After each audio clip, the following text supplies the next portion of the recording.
Mr. President. The Majority Leader. Our nation is mourning the end of an exceptional American life.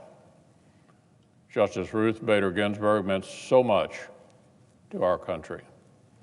First and foremost, she was a brilliant, generational legal mind who climbed past one obstacle after another to summit the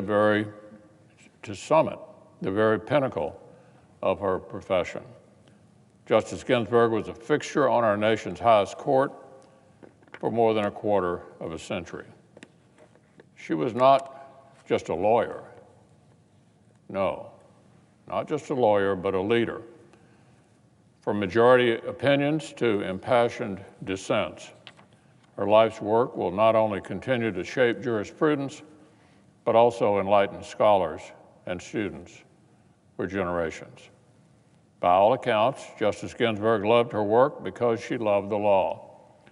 In a more ordinary life story, her courage and continued excellence in the face of multiple serious illnesses would itself be the heroic climax, rather than just one more remarkable chapter among so many.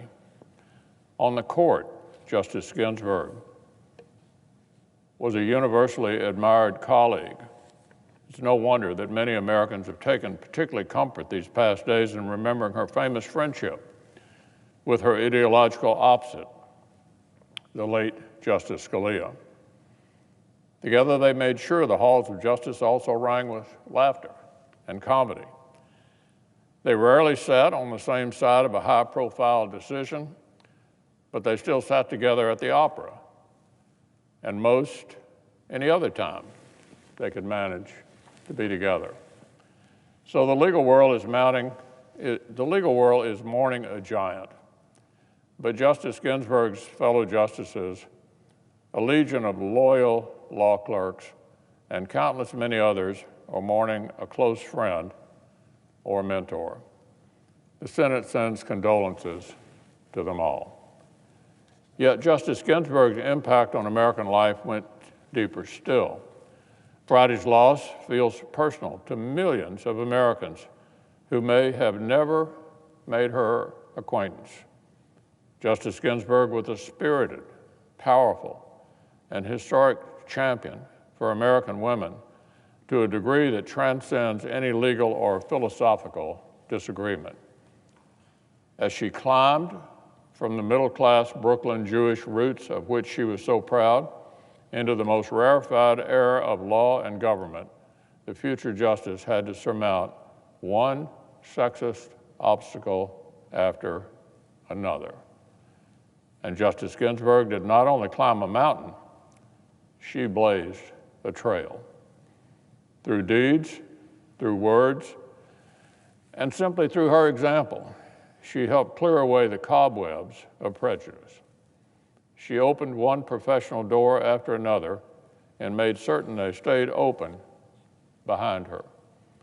Directly or indirectly, she helped entire generations of talented women build their lives as they saw fit and enrich our society through professional work.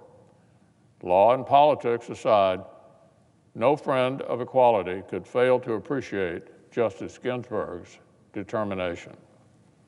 Finally, while Justice Ginsburg relished forceful writing and detailed argument, she was also, in important ways, a uniter.